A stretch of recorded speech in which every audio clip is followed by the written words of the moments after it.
I am Beautiful Assassin. Today we're talking about the Microsoft E3 2015 conference, and I would have to say that this was even though it was better than last year, I would say that it was boring. It was it wasn't a very boring conference, but it was boring. They didn't give me a reason to go out right now and spend all my money on the Xbox One. They did announce some things that I found interesting. But other than that, it was an alright conference. But yeah, let me get right into it. They announced a shit ton of games. A couple of which were Microsoft exclusive. I got a list right here. Let's go through the list of games. First, we have Plants vs. Zombies Modern Warfare 2. Who's all excited for that? Let everybody raise their hands. Forza Motorsport 6. I guess they're partnering with Ford because they came out with a Ford car on stage, whatever. Dark Souls 3. Oh yay! Especially after we got Bloodborne. Totally wanted to play Dark Souls 3. They showed some Division gameplay, which this December they'll be having Xbox will get the first beta. So if you're an Xbox user, yeah, you can look forward to that. You get on the beta I think a week early. Then they showed this game. It's kind of like an MMO, Gigantic. They didn't show any gameplay for it, which kind of sucks, but it does kind of got me interested. It's free to play, and the beta comes out August. And this game is going to be an Xbox and I believe a PC exclusive or Windows 10 exclusive. What they kept saying. They came out with another game, Ashen, which kind of got me interested. It's an indie like adventure game. Your character doesn't have a face, and it's kind of like fantasy-esque. It kind of got me interested from what they showed. They came out with like a slew of indie games, and one of the indie games that got me really interested was an Army Men remake. If you saw it, they kind of flashed it on screen, but they didn't talk about it. But you can see like a green little army figure running around on the ground, just doing the shooter thing or whatever. That has me interested. Brides of the Tomb Raider. They kept saying it's an Xbox exclusive, and I can't tell because a lot of people are saying, oh, it's just timed. I don't believe that the company behind Tomb Raider, the new Tomb Raiders anyway, I don't believe that they're just making it Xbox exclusive, seeing how the success it has on multiple platforms. Why would they go over and make it an Xbox exclusive right after all of that success on the other platforms for the first game? That doesn't make sense to me. Rare came on stage, the Almost Dead company, and they announced that they're coming out with a Rare collection or Rare replay, that's what it is, of Rare's 30 best games for $30. So if you are a Xbox owner, you can definitely look forward to that. Xbox exclusive, of course. So yeah, keep on the lookout for that. Then also they announced a new game, which when was the last time Rare ever came out with a game, called Sea of Thieves, which is you mix Pirates of the Caribbean with a cartoony art style. That's pretty much what it is. They didn't show any gameplay for that. Fable Legends, which is like an MMO type game, free to play, and Gears 4. Oh yeah, and Halo, Master Chief Collection. Halo 5 Guardians, they showed that too. The Gears 4, they kind of showed a little bit of gameplay of that. I didn't see the not the Master Chief Collection. I didn't see the Halo 5 reveal. I didn't get a chance to see that, but everyone's hyped about it or whatever. Big news that Microsoft released. Rainbow Six Siege will be coming with Rainbow Vegas 1 and 2, and they come both on the disc. Xbox is now backwards compatible, which kind of got me interested. Which is really cool that Xbox is now doing this. You don't have to pay for it. It's not behind a paywall where you gotta shell out some money, kind of like with Sony right now, where you have PlayStation Now. You gotta shell out some money to get all of the games that you probably already own in the first place. Yeah, whatever. Microsoft also unveiled this new feature called Game Preview, which is pretty much like Steam Early Access, but the difference between this and Steam Early Access is with Steam, you have to pay for the game up front, or at least for most games, you have to pay for it up front to get into the early access. So you have to buy into the game. Even if the game is terrible, you don't want to play it no more, you have to buy into it. But with Steam's refund program, that might be a little bit different now. But with the Game Preview, You can demo every game, and if you feel like this is the game for you, this is the game you want to buy into, you can pay for it right then and there, or buy into the early access, and then the game preview, and then move into further updates of the game. Then you eventually get the full game. That's really cool of Microsoft to do.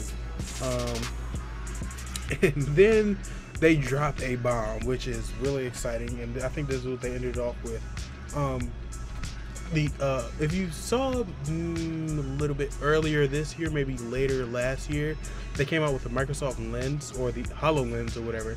You can use it as a computing platform, but they showed it with Minecraft, and this was the most spectacular thing I have ever saw of a tech demo. So you put on this lens or whatever, this eyeglass thing or whatever. It's kind of like an Oculus Rift, but like smaller. And you could like play Minecraft on the wall, which is really cool. And then they had this special camera set up on stage, so you could see like the camera was like the HoloLens, and then the guy was using another HoloLens. And then he moved over to a table, and he looked, and he said, "Create world." And the table fell in like on the HoloLens, and then Minecraft just came up out of the table, and it was the most incredible thing I have ever saw in recent years. It was just amazing. Like, imagine how the 3DS has those AR cards or whatever. Imagine that, but on your face. That is amazing. Like how it just came out of the table, and you don't even need the AR card or nothing like that. It's just right there in front of you, which is really cool.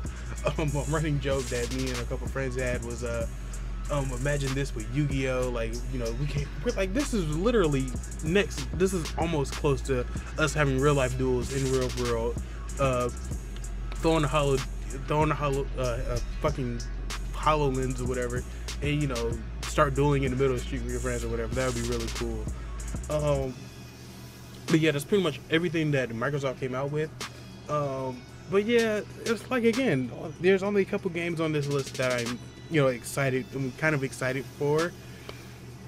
Like Rise of the Tomb Raider. I'm quite sure that's not an exclusive. Like they keep boasting like, oh, it's Xbox exclusive. It's probably not. It's probably going to come to PC. It's probably going to come to PS4. So that's not a reason for me to buy Xbox One. The HoloLens, that's really fucking cool. Is it a reason for me to buy Xbox One? Hell no, because the Xbox One is like, what, $300? They're gonna drop it down there. And then the HoloLens, seeing as what it can do, it's probably gonna go upwards to $1,000 or more. I don't see it dropping below $1,000. If they can do it below $1,000, I'd be highly impressed. But it's probably gonna be $1,000. So dropping $1,300 just for a really cool and really innovative gimmick, no. Gigantic kind of has me interested, but more than likely that's also going to be on Windows 10 or PC or whatever they want to call it. But other than that, it was just a meh conference. It was definitely better than last year. Last year was like, they started off real strong and then it just dipped down into boring, where as this conference, it kind of went up and down. If I had to give this conference grade, it'd probably be like a C+. I give it a strong C+. But yeah, other than that, that's pretty much all that Microsoft came out with. I'm not in a rush, or I don't have the urge to go out and buy that Xbox One or whatever, especially the 1 terabyte. Oh, lastly, they did show this. I forgot to write this down, but okay. Oh, I forgot to write this down, but they showed off a new Xbox controller. And this is not the one they showed last week with the revamped layout or whatever, with 3.5mm head jacking or whatever. This is a little bit different. This one is fully customizable, where you can take off the thumbstick and put on another thumbstick or whatever. On the bottom you have like these finger pad thingies that you can touch or whatever. If you ever use the SCUF controller, it's like that, but Microsoft took that idea and then made it their own or whatever. So if you're but unfortunately the price for this controller is $150. So if you have an extra $150 lying around and you just want to throw it at something, and you're having on a Xbox One, the controller's for you.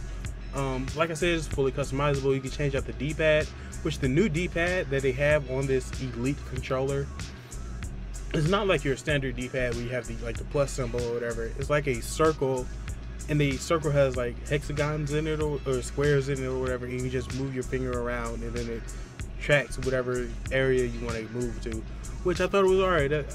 I'll have to get it in hands and see how it actually works, but right now it just seems like an interesting concept. But other than that, nothing really grasped me about this conference. It was meh.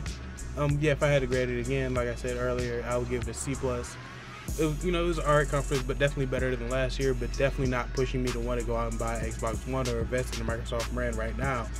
But yeah, leave your thoughts down below. What did you think of the Microsoft conference? Did you enjoy it? Were you kind of bored like I was? Just leave it all down below. If you like my video, give it a thumbs up. And if you like my content, please subscribe. Later on, I should be having my Sony video up, and then I should have my Nintendo video up, and then I should have like an E3 encompassed in one video, like a whole E3 recap. So be on the lookout for that. And yeah, that's pretty much about it. I am Gio, the Foolish Assassin, and I will see you guys later. There's a war going on outside, no place to run and hide. Need to open eyes if you want to stay alive. Can't wait time when you trying to survive. Even when you die, your whole life should be alive. There's a war going on outside, no place to run and hide. Need to open eyes if you want to stay alive. Can't wait time when you trying to survive. Even when you die, your whole life should be alive.